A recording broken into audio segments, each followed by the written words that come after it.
I am the firstborn in a family of 5. I am also a mother. My son is my firstborn, he's 13.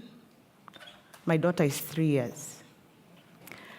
The year 1999 will forever be etched in my memory. You see, the year before I had just completed my O-levels at the Limuru Girls' School. I had progressed to pursue my A-levels under the British system in order for me to travel overseas to study. I have come from a very conservative family. My parents are elders of the church until today. I was always the quiet one, but always the one with self-esteem issues. Little did I know that my self-esteem issues would escalate into problems later in my life. So here is Carol. I've joined Form 5. I'm met with culture shock. I'm in a school where people sneak during break time to go smoke cigarettes, to smoke weed, and sometimes to take a sip of alcohol. Carol, in all her life, the few years I had lived, I had never touched alcohol. I had never touched a cigarette. It had never even crossed my mind. Our house was those houses where if even a scene of, we used to call it bad manners, came on TV, and bad manners is kissing, the channel would be changed, or we would stand up and go to the kitchen or do something. That's the kind of home I grew up in. So here I am, and I'm seeing people are drinking, smoking. They're not supposed to, but, it's happening. And then, in this Form 5, there's this very beautiful girl who really wanted to be my friend. And I couldn't figure it out. Why me? I thought I was always the ugly duckling. I was the loner. I was the quiet one. But she really wanted to be my friend. And she was a smoker.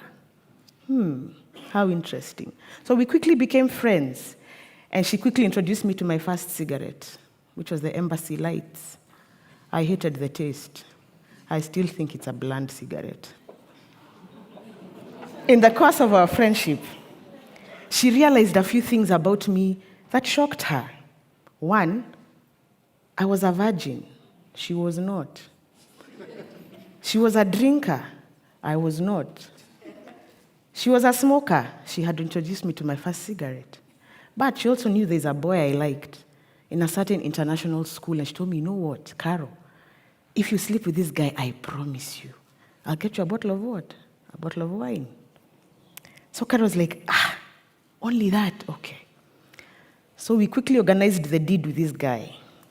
And we planned for it, and I fantasized about it because in high school, I grew up in the ends of reading Mills and Boone, Jackie Collins. So in my head, I knew all the things I had read in those books will come to pass on the D-Day. Surely the D-Day came, and it was truly a D-Day. Because the deed was done, but honestly, nothing in those books came into play. I don't know if we exploited each other or I was exploited. I still can't figure it out until today. Well, nevertheless, Monday I go and report to my friend and I tell her, guess what? I did what you asked me to do. So, where's my chupa? I'll bring it for you tomorrow. Kesho came. She brings me a 12% bottle, 250 ml, 12% red wine. And she tells me, Aki, go drink this thing. You'll tell me how you'll feel. I looked at it. I said, Kai, what? I don't even know where I'm going to hide it because my mother, knowing my mother, she's a chunguch, she'll probably go through my bag and find something. My mom is in the crowd, but I have her blessings to talk about this story. So, I wait, I go home with it. Have you ever vibrated with energy because you're about to do something that you know you're not supposed to do? Hey, this bag has been hidden. In our house, there's a way you know this one has gone to sleep, this one has not, because there's a door that has creaked somewhere. Sijui who has chomoka, who has gone back. My mother used to be the last one to sleep. I had to wait for my mother to make sure. I hear all the doors in their bedroom have been shut more than once to make sure my mother Margaret has slept. And so, at the proverbial midnight hour, Carol was up with her nice 12% bottle of wine. Hey, took the first sip slowly, just in case I make a blunder, and then my mother wakes up. Then I'm asked, Jerry, what are you doing? Then I'm caught with something illegal in my hand. Where will I say it came from? Hey, took the first sip. Aye. The second sip. Aye. Now it became a gulp. What is this? Then I drowned the whole damn bottle. I said, surely. Nini hii. Hii ni nini hii. Is this what people say when they say they get high? You know, have you ever looked for staggering movements and they are none? They are none. I said, surely. Either this pombe has backfired or it is flat or something. I was so disappointed. In the morning, the following day before I went to school, I went and threw that bottle in a latrine that we have at home. But little did I know that that was already a sign of a problem. Because for somebody who had never taken alcohol, I was not even tipsy on 12% of alcohol. Little did I know that I had woken a sleeping giant, because in our family, on my paternal side, we are genetically predisposed to alcoholism. So I went back and I reported the story to school, and my friend is like, what do you mean? You didn't get high? You? And that story died. So after we finished our A-levels, we had a party out of school. I don't know where I cheated my parents. You see now, here the cheating begins. First, I've already fornicated. Then now, I have taken cigarettes. Now, I have taken beer. Now, I'm lying. So I don't know where I said I was going. So we're going to there was a club called Q's in Westlands. So that's where we went. Me now and my new boyfriend, who later dumped me a few months later. My newfound best friend, we've gone to Q's. So my friend says, you chick, you didn't get high on that wine. Today I'll show you. She ordered for me Reds. Reds number 1, down. Number 2, down. Number 3, down. Number 4, number 5, number 6. Number 6 is when I felt I want to go to the toilet because I was feeling pressed. So I stand up. And as I head to the loo, I fall down. And the next thing I knew, I was in their house in Kikuyu. The following morning, I'm regretting, I'm repenting. You know, I was a Christian, Even from young, I was a Christian, a very good Christian. So I was feeling guilty, but I was like, and then I had another headache from here to China. I swore I'll never drink again. So I went home, hangover and all. In 2001, I left the country for a foreign land. I went to study. I was pursuing a degree in advertising, multimedia, and broadcasting. I was supposed to do 2 years in that country, then progress to another country to complete the course. Immediately I landed in that foreign country, I knew I was not going to last there because I hated it from the word go. I felt out of place. I felt something that I couldn't explain, but I knew here I will not last. And true to my word, I did not last. In that foreign land, I discovered something called bangi. But for some reason, me and Bangi either didn't like me or I didn't like it. We didn't have a good relationship.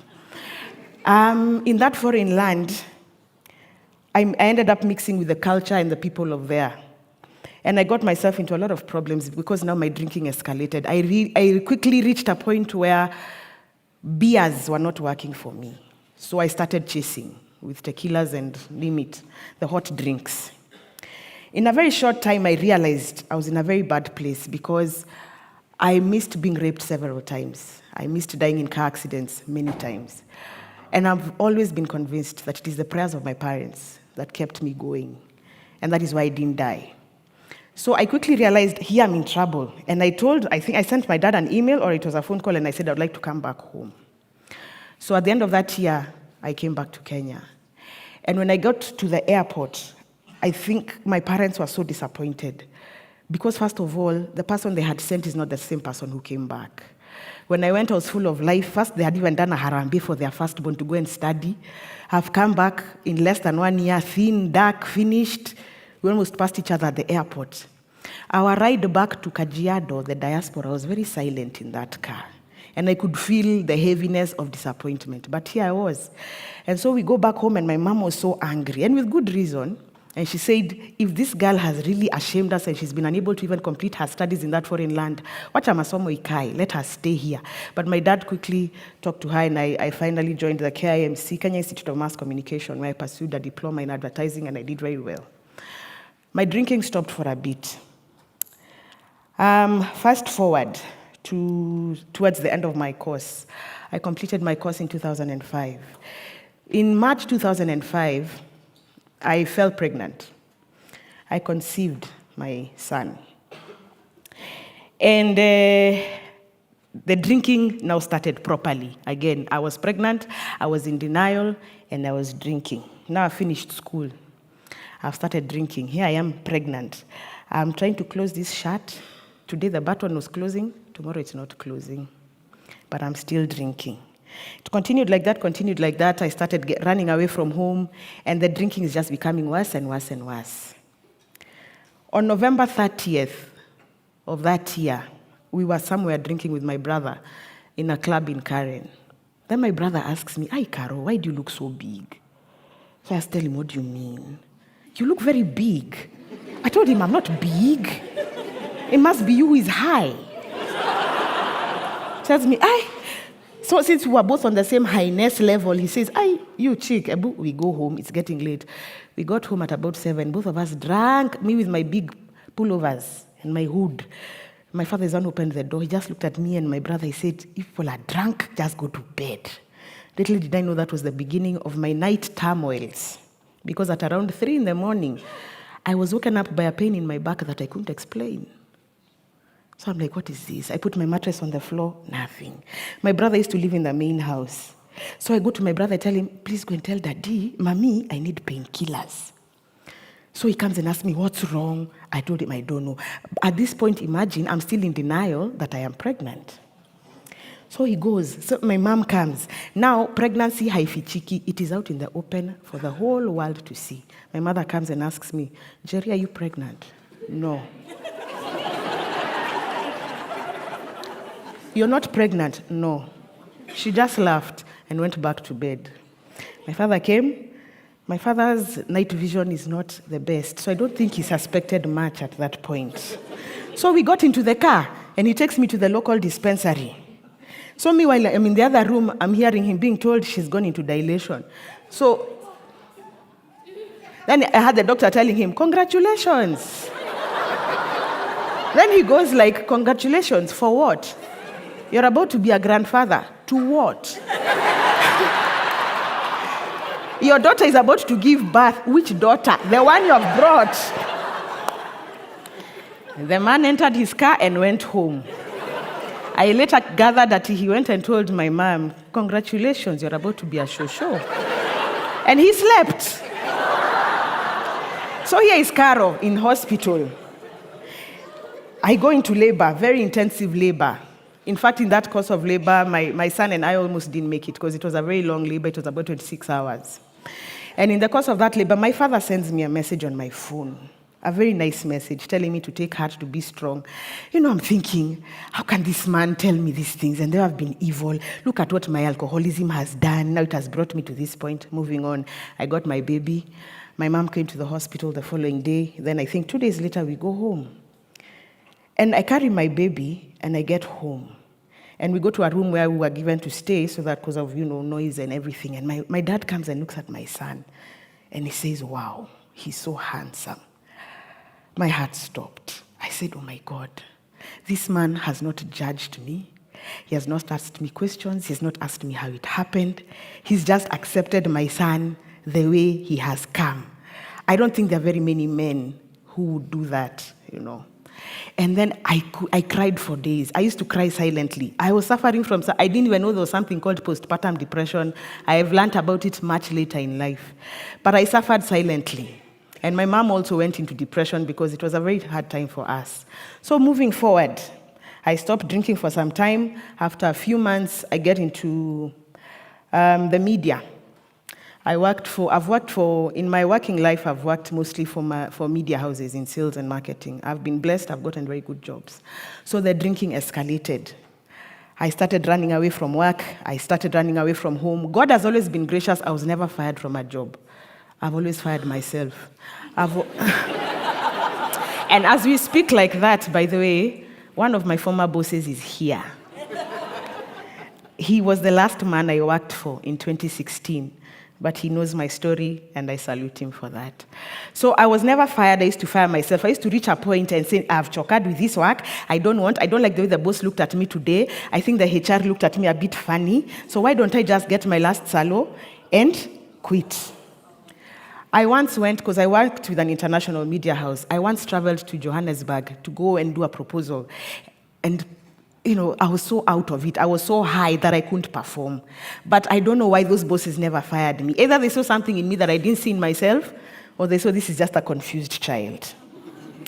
Now, the long story has an ending. The highlight of my problems started in 2015. But if I go back a little bit, in 2010, I got into a very toxic relationship. I had hit 30. I was desperate. I felt there's no man looking at me, so I settled for what came. So this toxic relationship was toxic, not only emotionally, but also physically. And then he was my drink mate, so my drinking became even worse and worse and worse. Come 2015, it reached a point where I saw this relationship cannot continue. So I ended the relationship. And as much as I'm the one who ended this relationship, I sank into depression. Because we had parted ways, and with good reason. He was a physically very abusive man. And so we parted ways, and I got into depression because now I don't have money. I don't have somebody. At least that feeling of there's somebody you're going to, or someone is coming to you at the end of the day. There's always there's a comforting feeling that comes with that. So here is Carol, her drinking escalated. Now I have no money. I have moved from the high-end brands. Now I'm using the second-generation drinks. These ones that are being poured every other time. The Mama Pimas knew me, and they knew my daughter. By the time we parted ways with her father, my daughter was 6 months. The drinking became out of it completely. I sank to second-generation drinks. I didn't know at that time that I was an alcoholic. I had become a full-blown alcoholic. I used to look at myself in the mirror and think, I can handle this thing, but I couldn't.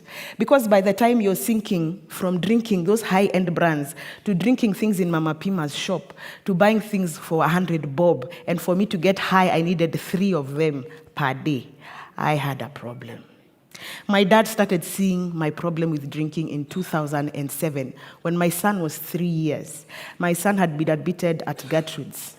And I had to go and administer medicine to him. And I couldn't administer medicine to this boy because my hands were all over the place. I was shaking like crazy. But because I was so arrogant and so big-headed at the time, and because I was making a lot of money, I thought my father was just talking his own thing. After all, it's my life, it's my... But did I know that later it would come to haunt me? So here comes 2015. I have broken up with this guy. 2016, I got a good job. I quit after 3 months. I went to Mteja. My bosses were looking for me. They looked for my parents. They looked for everybody. But I had just said I was tired with that job. So here is the money. It has issued. Carol has a habit to sustain. What does Carol do? Carol starts selling household goods. I sold everything that is possible to sell. In my quest to sustain my habit, I discovered I could even sell doors, by the way. Did you know you can sell doors for your house? You can sell doors for your house and they will go. So I sold everything. And one day my father comes to my house and I'm high. There are cigarettes and alcohol everywhere. He didn't even know what to say. He just went back. The following day he called me and asked me, were you auctioned? I said, no, I was not auctioned. I was just in a very bad place. My neighbors used to wonder. Every day there's a pickup that comes. Today it will take the fridge. Tomorrow it will take chairs. It will take everything. It will take, as in I sold almost everything. The day I wanted to sell my bed, the man who was supposed to come for my bed was Mteja. I was ready. I had said me and my daughter will sleep on the floor. That's how far into addiction I had gone. And the scariest thing about addiction is when you realize you have no control. Because the times I had tried stopping to drink, I would get into hallucinations and bad withdrawals, like something that I cannot explain. And until today, when I think about it, it still scares me. So at the beginning of 2017 in January, I reached a point I decided enough was enough. And I looked for my dad. And I remember walking from my house to their home, 5 kilometers away, carrying my daughter in a carrier bag. And I went and I told my dad, I need help. So my dad and I looked for a treatment facility, and I got into rehab. And I was there for 3 months. And after I came out of rehab, I did a diploma course in addiction counseling, and as we speak now, I'm a certified addiction professional. Where am I going with this story? I feel it is important to point out that addiction is real. Alcoholism is real. Alcoholism does not affect only men. By the way, there are so many women who are struggling with this thing. You'd be surprised. I keep telling people, go into a club any given day and see the majority of people who sit at the counter. Who are they? They are women. We all start as social drinkers. I'm just going to have a drink. I have 2 drinks, then I go home. We all start like that until you find someone carrying booze in their bag and they're telling you they're still social drinkers. They moved from social drinking a long time ago. Luckily for me, I had a very strong support system. My dad refused to give up on me. My dad would come to my house and literally do like this, Jerry, I have washed my hands. I have given up. Now it is you. I leave you to God. The following day, he sends me a message. Mom, I love you. You are bigger than this thing. You can beat this thing.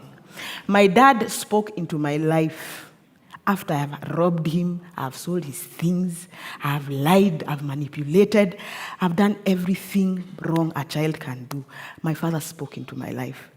My father reversed my destiny by the power of his words. It is so important, the love that a father has for their children. It is because of God in heaven and the love of my father that I'm standing here today whole.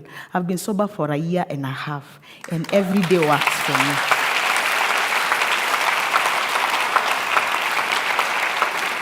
It's important for me to also point out, my mother has been in this journey. My mother was in the background, and now because I'm a mother and a sober mother, I understand the pain that she carried. I can only imagine how painful it is for a mother, for a child you've carried in your womb, to see that child going a separate route than what you had expected. But my mother was there in the background praying and just wishing me well. I don't think there's any mother who would wish their child bad. There's another sister of mine who is also in this crowd. Her name is Koi. Koi raised my son. I made Koi a mother at a very young age because of my instability. Koi raised my son from the time she was 19 until the time she almost got married. There are things I did in my addiction that I will never be able to reverse. There are things that I'm dealing with in my son's life that are as a result of my unstable lifestyle. But what I can say is I thank God for my father. My father refused to give up. My father spoke into my life. My father reversed my destiny. And my father is in this crowd this evening. And I want to salute him.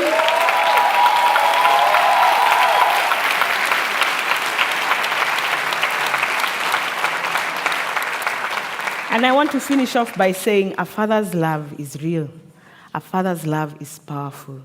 A father's love can lift you almost from the grave and transform you.